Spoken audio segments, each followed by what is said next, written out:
Okay. What a day it was today. What a day. There is only one meme that describes what the Bears went through today. And today, this was all the Bears today. Literally, every single Bear was like this today. Because today's massive pump, yeah, it was unforgiving. And it just seems like these moves to the upside is getting more relentless, is becoming an everyday occurrence. Every time the Bears put in a little bit of work, the Bulls come back in with full force and they continue to take this market higher.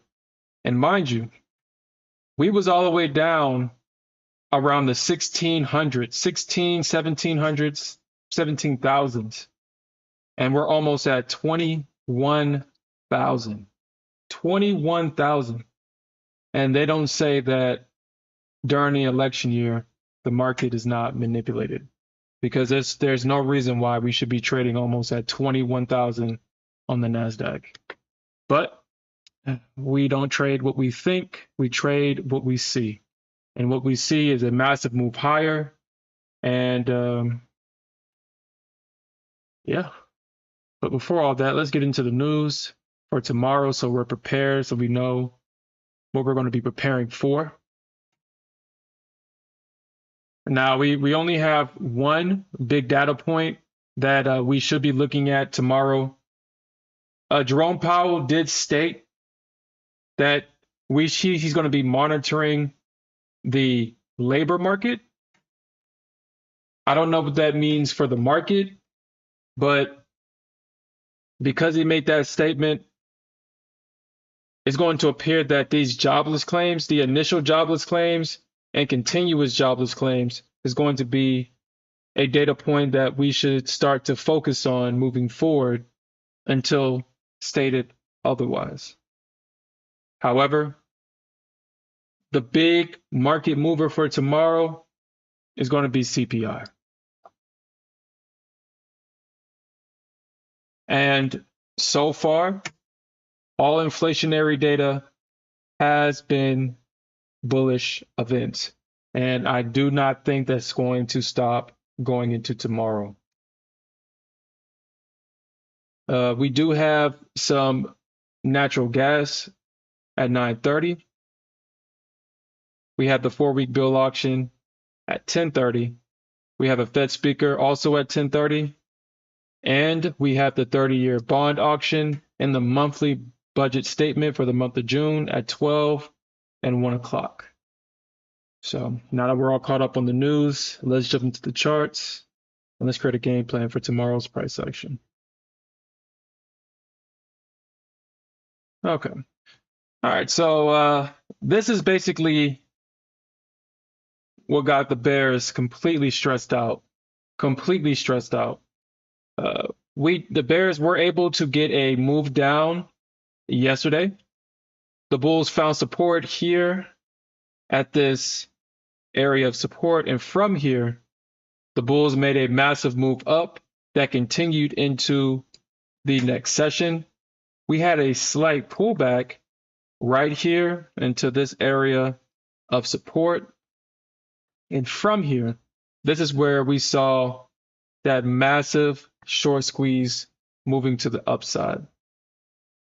Now, during the stream, me and my trading partner, we did catch this short to the downside.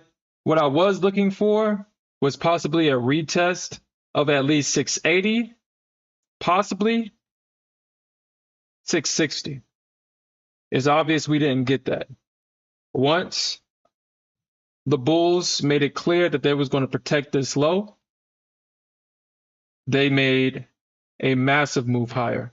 And we talked about if price made it over this 75 level right here, that we was going to see a short squeeze to the upside because of all the stops that was resting above this area from yesterday and from today. So that's what I was looking at earlier as a bear. I want to see moves to the downside. However, I'm not so bearish to the point to where if I recognize something in price action, I will flip. Once I saw that the market was trying to protect this low, I did take the market long. I hated every bit of it, but trading the charts and not your heart is definitely going to keep you in the game for longer. Let's go on the smaller time frame and let's actually look at what could possibly happen tomorrow. So yeah, so this is the low here at 704. So once made this low at 704, we got this bounce higher. If we do get a pullback, overnight, what I'm going to be looking for is price to possibly trade into this 820 to 800 level. I'm going to be looking for the bulls or the bears to possibly grind price into this area. And from here, I expect at least some chop action to at least trade back into this range. Now, if we don't get that overnight, if price comes into this range and it continues to grind down, price coming back into this 760 to 740 area will be another key area of resistance, or not a key area of resistance, but a key area that I'm going to be looking to make trades in. Because if the bulls don't protect these two ranges, and then that means the next stop will be a retest of this low. And if we get a retest of this low and the bulls fail to protect this low, then I see a move down to 640 in the cards, because we're going to get a stop run underneath this low. All the orders at 80 and 60. I think if price were to push past this low, we're going to push past these levels as well. And the next strong level of support will be at that 640 level. And that's what I'm going to be looking for if we see a move to the downside tomorrow. It does appear that the market does like this 600 level, the 616 to 640 level. You can see that the market has done a lot of business in this area, and I don't expect that to stop tomorrow. Now, if price does find its way down here and the bulls do defend this area, what I'm going to be looking out for is price to retest in that 740 to 760 area. And from here, if the bulls can manage to break out from this area, we can definitely see a move to the upside. However, if the bulls fail to defend this area and the bears come back in, a move back down to the 680 area will be an area that I'm going to be looking to trade. So there's a lot of possibilities going into tomorrow. Obviously, any levels that I talk about that happen at the time where the news release is scheduled to be released will obviously be invalidated. The price action will be whipping back and forth. It will be erratic price action. It will be highly volatile, and you may not get a fill in a decent area if you choose to gamble CPI tomorrow. A great example of that is when we traded non-farm payroll, and I placed my limit literally underneath a range just for price to fill me at the bottom of the move, which was not fun at all. So I would recommend trading an account that you've put a lot of effort into tomorrow's news. However, if you choose to do that, just understand that you're really playing a game of chance with your trading account, because you just don't know where you're going to get filled at. And it does appear that these prop firms are making trading the markets similar to how it would be in the regular markets, because in a simulated account, getting filled down here, like I'm not in a simulated account, is literally shouldn't happen. If we're in a simulated environment that trades like a simulated environment, you get filled at wherever you put your limit at. But obviously how that's not how it's going in these accounts. So just be mindful. It does appear that these prop firms are making trading these accounts very similar to real markets. So just keep that in mind. So as a recap for the Nasdaq, if we do get a move down, the key areas that I'm going to be looking at will be this 820 to 800 level. If we get a break of that, my next level will be this 760 to 740 level. And if the bulls don't hold it here, then my next area would be the 640 to 620 level. So with these key areas, I'm going to be looking to see how price reacts to these areas. And if I don't see what I want to see, then I'm just going to go to the next area where price could potentially find support. If I'm long bias, I'm going to be looking for a long if I'm not short. And if the market does short up here, what I'm going to be looking for is price having a hard time breaking this high.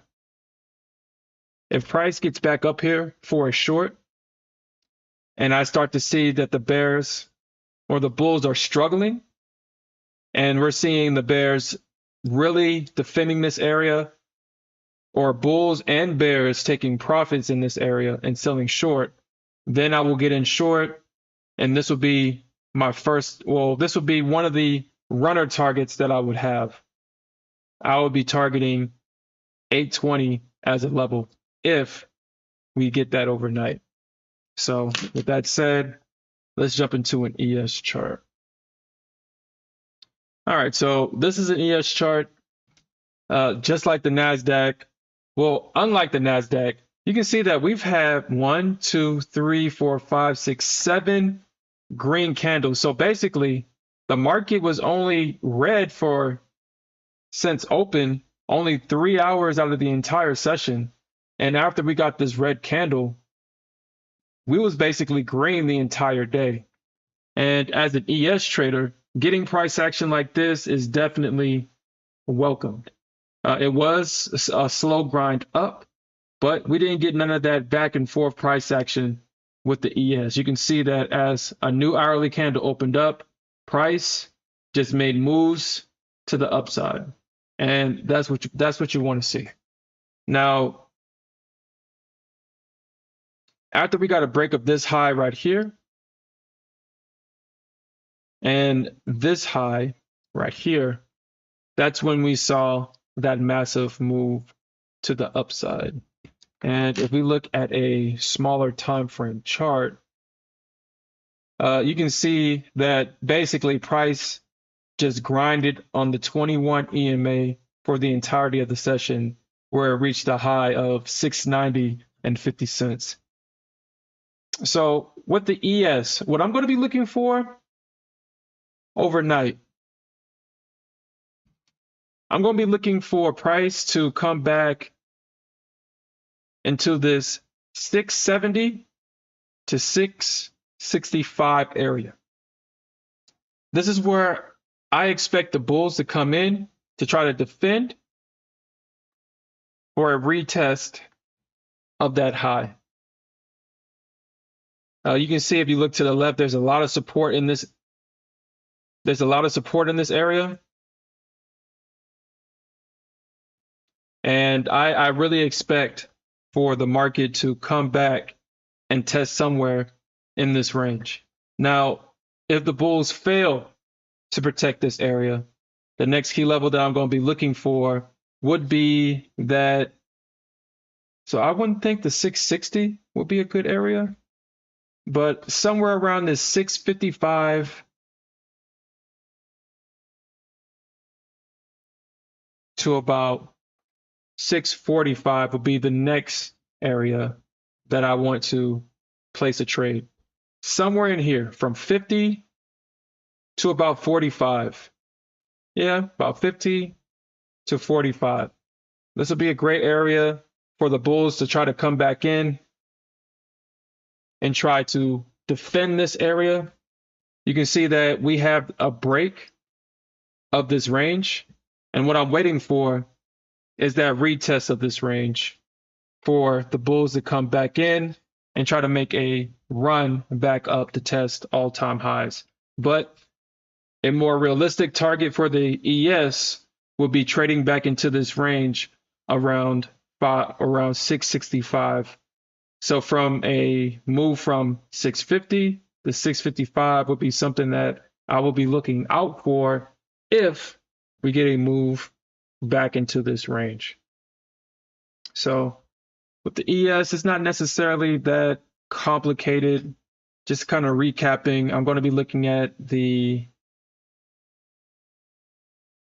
670 to 665 area. And if that area doesn't hold, I'm going to be looking at the 650 to about 660 or 645 as two potential areas for the bulls to come back in to get a retest of highs.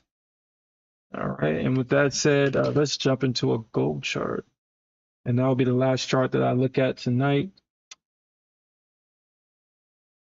Okay, so we talked about a breakout of this level last night in last night's NA meeting.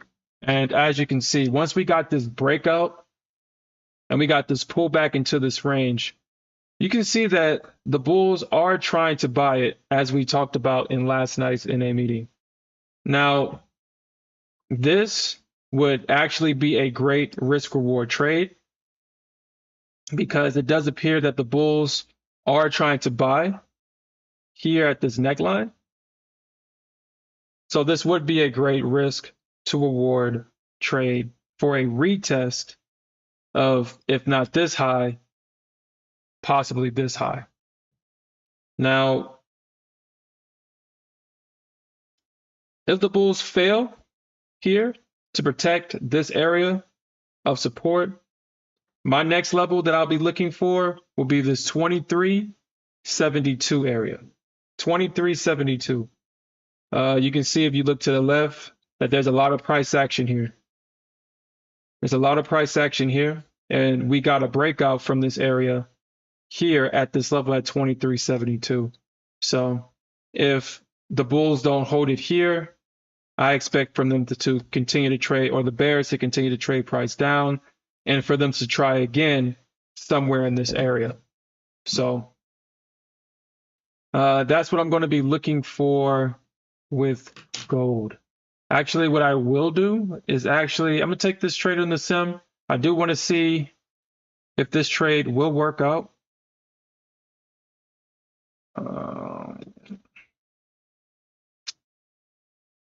Yeah, let's see. I'm gonna just jump into this. I do want to see if this trade will work out.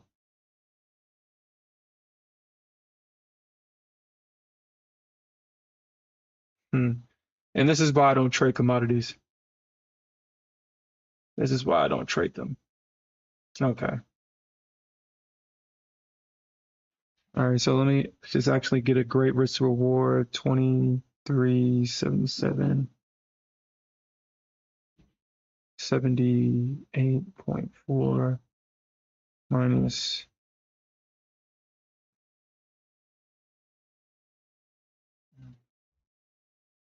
all right, 7813.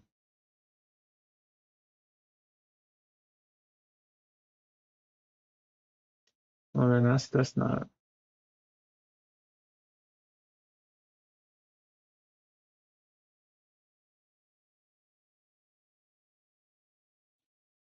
$10,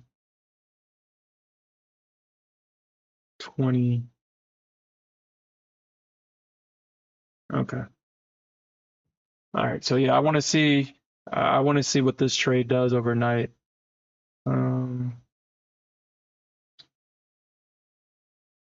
What's up, Gang Weight? What's up? What's up?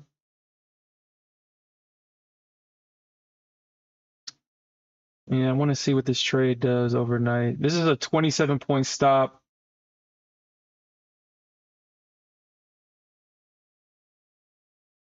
Or 27-cent stop.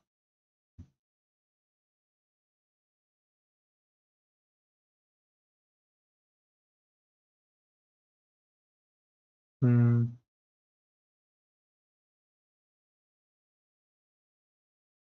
Should I probably put it right? Yeah, put it underneath that. Okay. So we'll see what happens. We'll see. We will see. But yeah, gain weight. All right. So that's all I have. Gain weight. Yeah. Once I saw that they protected this low, I just went long. I just went long on the NQ because it's apparent that the Bears just doesn't want this anymore. It's really apparent. Once we got a break of this high at 94, it was just basically a stop run higher. Yeah, I passed a couple of accounts too. Yeah. Like I said, man, I hate it. As a bear, I hate when there's just one-way price action and it's super bullish and it's not bearish. I hate it. But all right, we will definitely come back in tomorrow. If I have the time, the space, I wouldn't mind. I wouldn't mind going live during CPI tomorrow. I don't have an account to gamble it actually.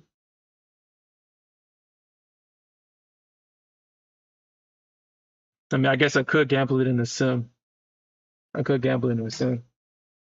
He said, "Why didn't I stay short?" Well, if you remember, I was in a short position and I got stopped out. So once I stopped out and I saw that we didn't actually come back down, we made a strong low here. What I was looking for was when I said that if price gets over that 75 level, then we was going to go higher. And so I got in long at 75 and I just rode price up once I got stopped out of my short.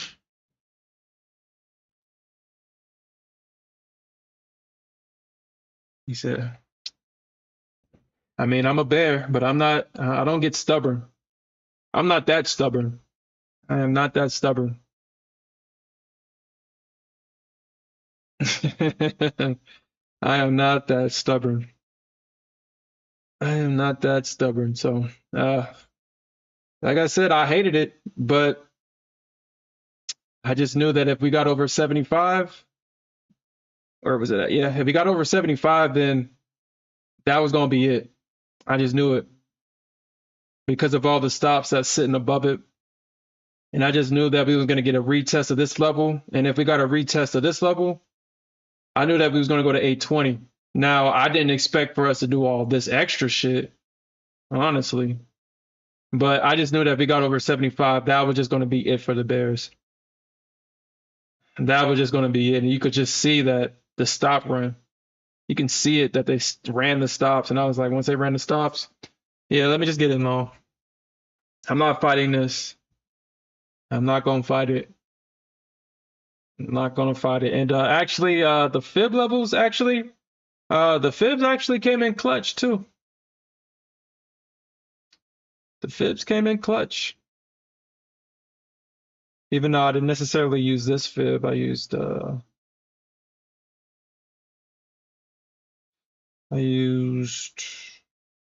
this one, I think. Yeah. Yeah, I think it was this one.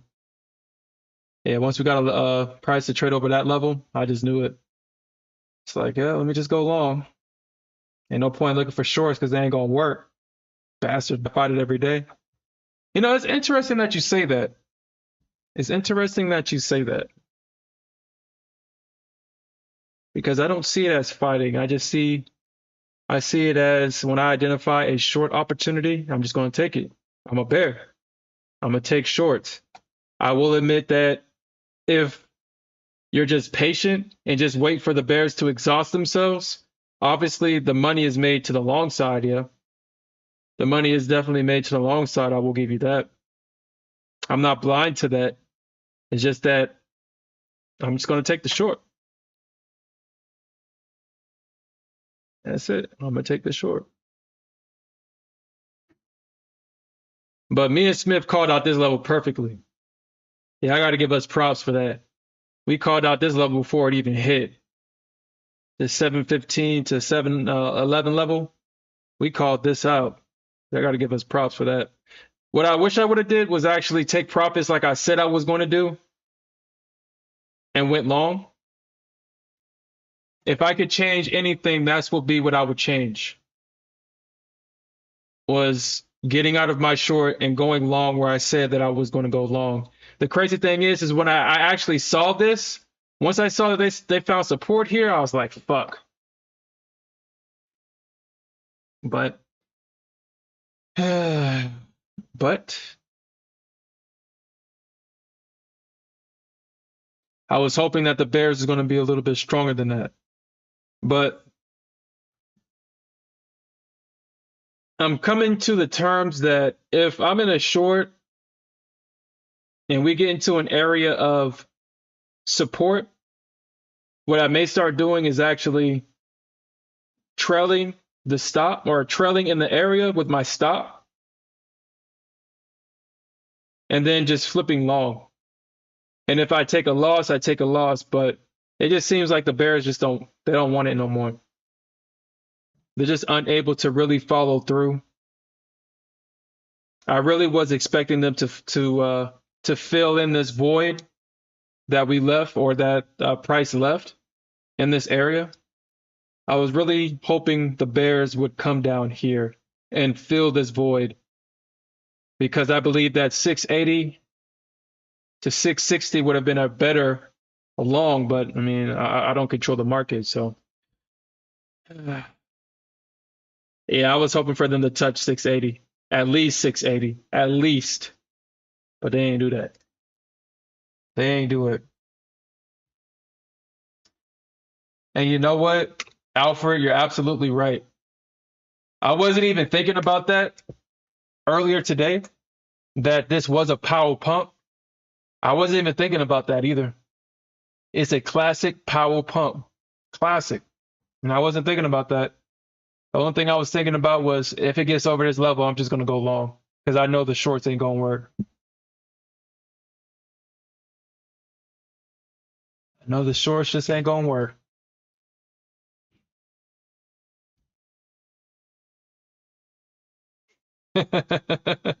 Yo.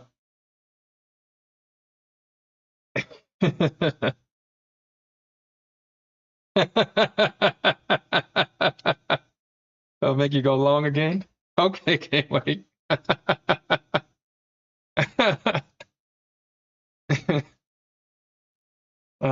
Yeah.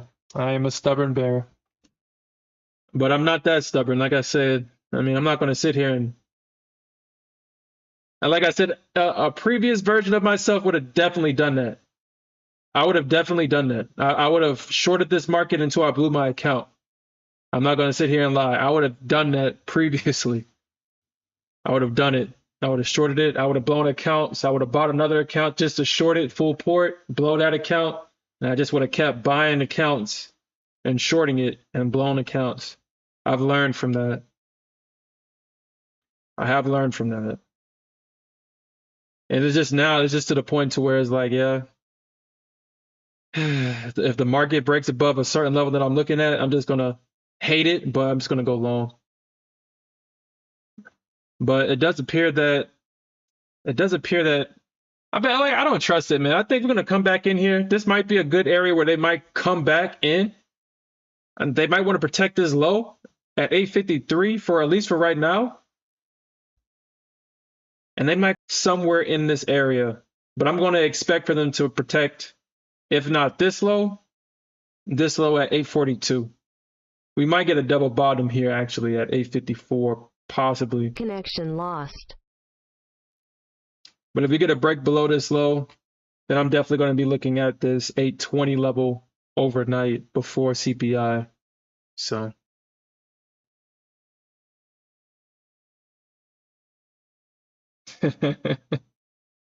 Yeah, I've given so much money to Apex at this point. Mm, I've given so much money to them, and that's the only prop firm so far I haven't gotten a payout from. Which maybe in the like, well, with now it's like, well, I'm not going to play that game with Apex because my whole strategy uh revolves around DCA. I'm not going to sit here and not DCA into a position. I'm not going to do that.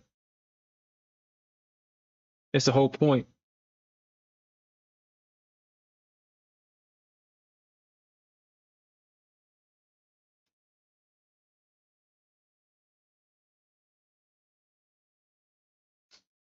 But we would definitely do this tomorrow. I'm not gonna lie. I really am interested to see what they do tomorrow. If we do get a pullback into a certain area and the data is pleasant, I might just wait for that long. I mean, I'll still probably take the short, but I think we'll get a decent pullback. And I think the initial reaction to CPI might be a quick dump. And if we get into an area of a key area of support after a dump, if we come back and retest the 770 to 740 area, somewhere in this range, I'm going long. I'm going long and I'm going long if I start to see some support building up in this area. I'm gonna go long if we do get that move down because I guess now it's the only dips that bears get is during major news when people sell out of their positions just for the same people that sold out of their positions to buy it right back up. And that's been the trend for a while. He said stay bearish.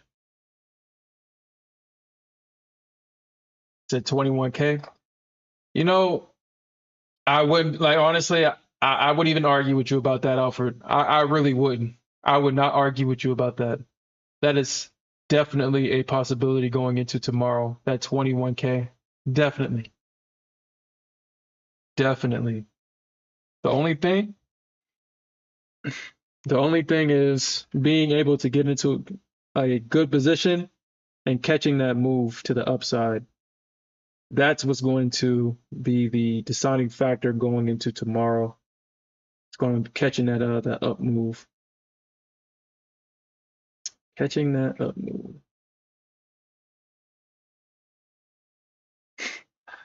No, I'm gonna stay bearish game weight. But I'm gonna still take my longs, man. I'm gonna take them even though I hate it. Smith said as a former bear, like when he was talking to me about this earlier, he said as a former bear, it hurt to see the market move up like this. And I'm not gonna lie, everything in my everything inside me was telling me to short this market. It was literally saying shorted. My impulse was like shorted, shorted, shorted, shorted. Man, rest in peace to the Bears, man. Rest in peace to them because this move up was relentless on both the Nasdaq and the ES. That was just relentless, relentless work. But okay, all right. And again, I'm gonna show this again. This was the Bears all today. This was literally the Bears all today. And this was me internally as I was taking longs because I was like, man, I was definitely going to short this market. I was definitely going to short it, but I've learned my lesson not to short a trending market because they don't work. Shorting a trending market just does not work. It don't work.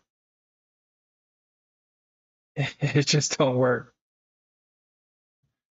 But all right, guys, I appreciate you joining. We'll definitely do this again tomorrow at 8:30. If I can, if Smith has his stream up, I'll just join the voice chat tomorrow if I can. If not, then if Smith doesn't have his stream up at 7:30, then I'll try to at least do like a 20-minute stream at 7:30. We can see the reaction to the market. We can talk about what happened, and we'll just move forward from there.